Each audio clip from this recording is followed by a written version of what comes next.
नमस्कार, super prime time में आपका स्वागत है। आपके साथ मैं हूं सुमेरा खान।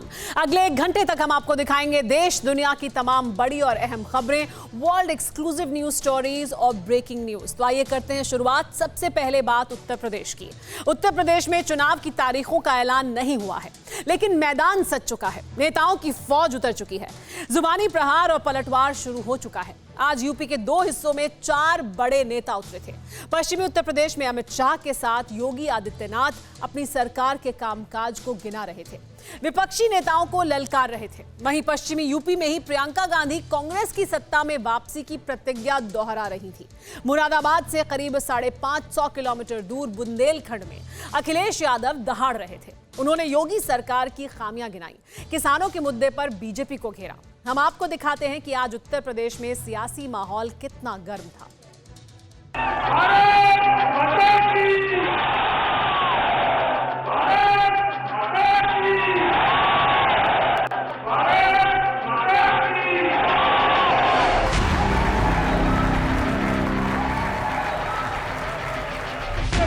पश्चिमी उत्तर प्रदेश में खड़े अमित शाह का ये आगाज है।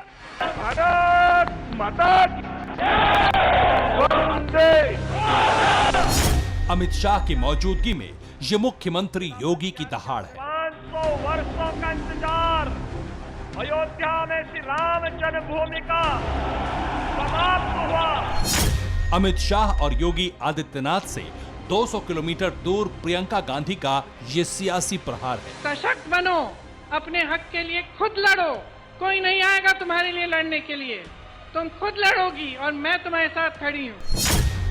तो बुंदेलखंड में सीटों का सूखा खत्म करने उतरे ये अखिलेश यादव का आक्रामक अंदाज है। ये आपको योगी सरकार चाहिए क्या योगी सरकार चाहिए? तीखे शब्द बाण से सियासी शत्रुओं को परास्त करने के लिए प्रतिबद्ध नेताओं की ये जबरदस्त शुरुआत है। बीजेपी के चाणक्य पार्टी की सत्ता में वापसी के लिए उतर चुके हैं।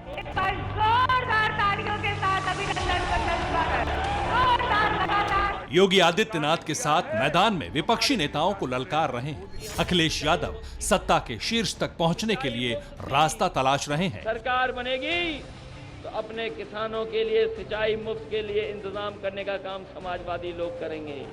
तो प्रियंका गांधी वो जमीन तलाश रही हैं जहां कभी हाथ छाप मार्का पताका अजेय फहराती थी। कांग्रेस पार्टी इस चुनाव को सिर्फ और सिर्फ विकास के आधार पर लड़ना चाहती है। उस पश्चिमी उत्तर प्रदेश में अमित शाह की ये औपचारिक शुरुआत है जहां केसरिया पार्टी की सबसे कठिन परीक्षा है। किसान क्रांति से प्रभावित उस जाटलैंड में विश्वविद्यालय की सौगात देकर समर्थकों को साधने की कोशिश कर रहे थे गृहमंत्री अमित शाह, जिसने 2017 में बीजेपी को लखनऊ में 5 साल के लिए स्थापित कर दिया। अमित शाह गन्ना किसानों का नाम लेकर उन्हें सरकार का हिसाब दे रहे थे। 90% किसानों का गन्ने का भुगतान करने का काम हो चुका है और जो 10% का बाकी है वो भी इसकी प्रक्रिया चालू कर दी है।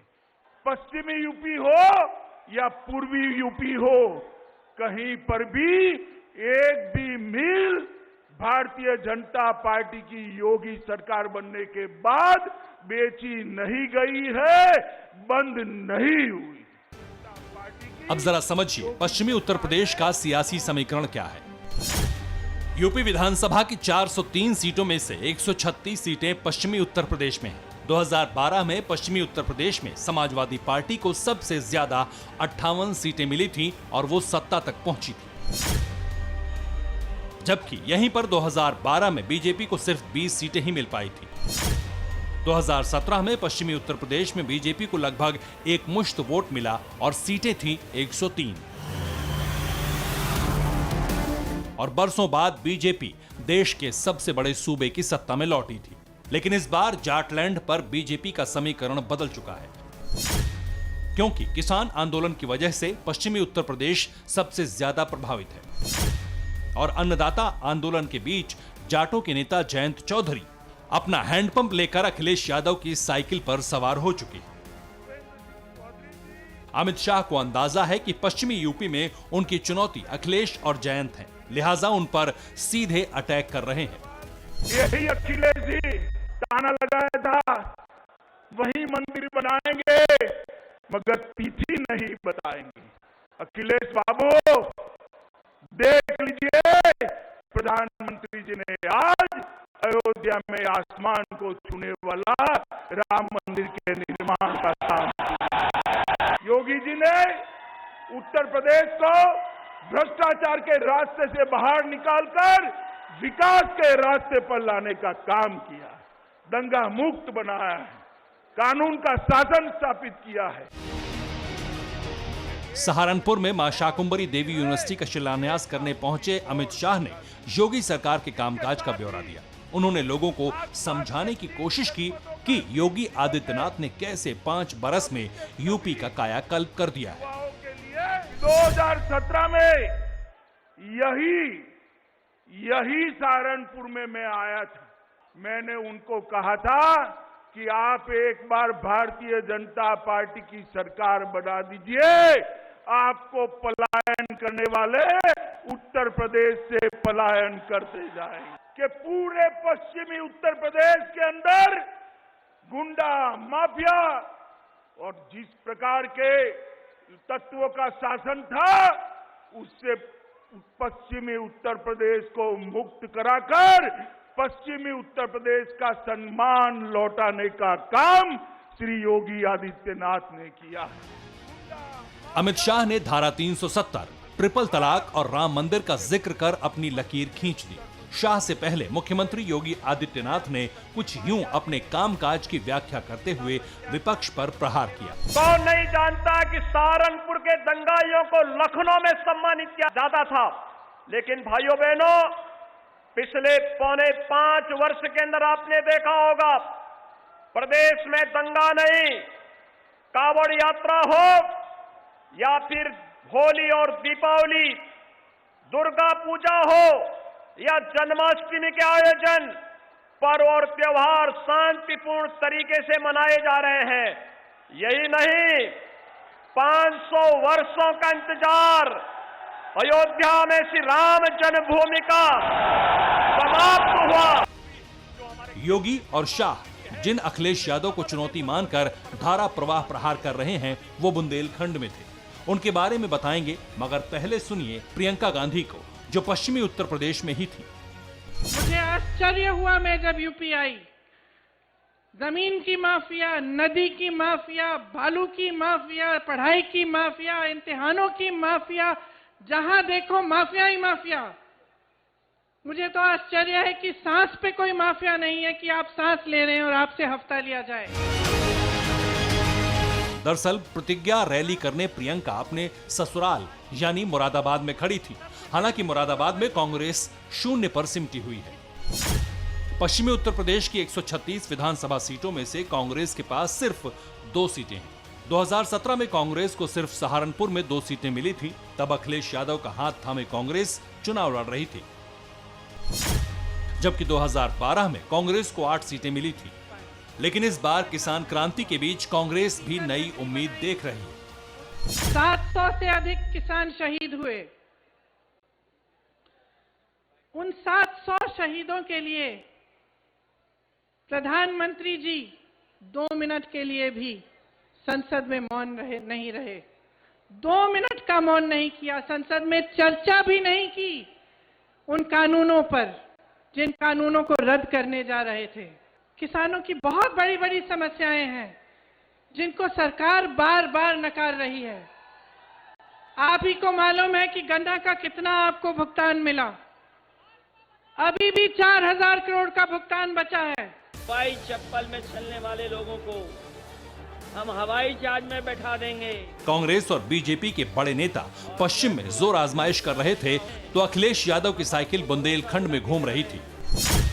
उस बुंदेलखंड में जहां 7 जिलों की 19 विधानसभा सीटें आती हैं। 2017 में सभी 19 सीटों पर बीजेपी का कब्जा है, जबकि 2012 में समाजवादी पार्टी को बीएसपी के बराबर यानी 7 सीटें मिली थी।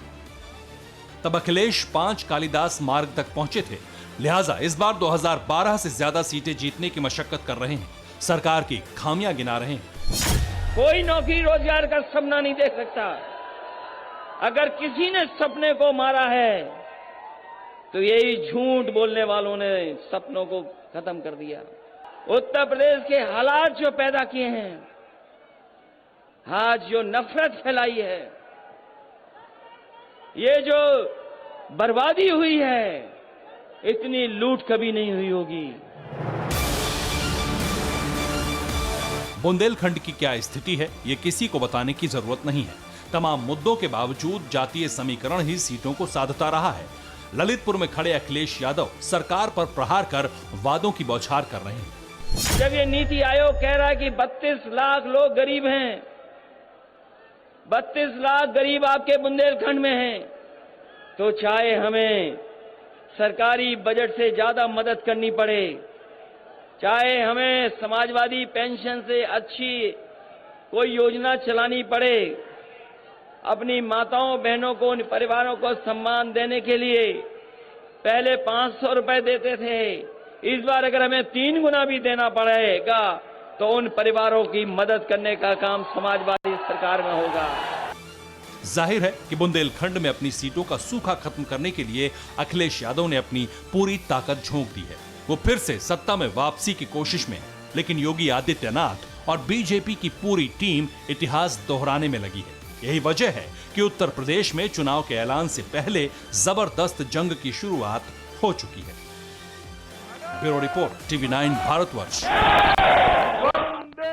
अड़ी सोमवार से शुक्रवार शाम 6 बजे सिर्फ TV9 भारतवर्ष पर। देश बनता है अपने नागरिकों से, ऐसे नागरिक जो अधिकार के साथ कर्तव्य पर भी ध्यान दें, जो सच्चाई का आदर करें लेकिन असत्य से लड़ना भी सीखें, जो सिर्फ जानकार न बने बल्कि जागरूक भी रहें। इस काम में TV9 डिजिटल है आपका मददगार लगातार, ताकि आप भीड़ का हिस्सा न बने बल्कि राह दिखाएं भीड़ को।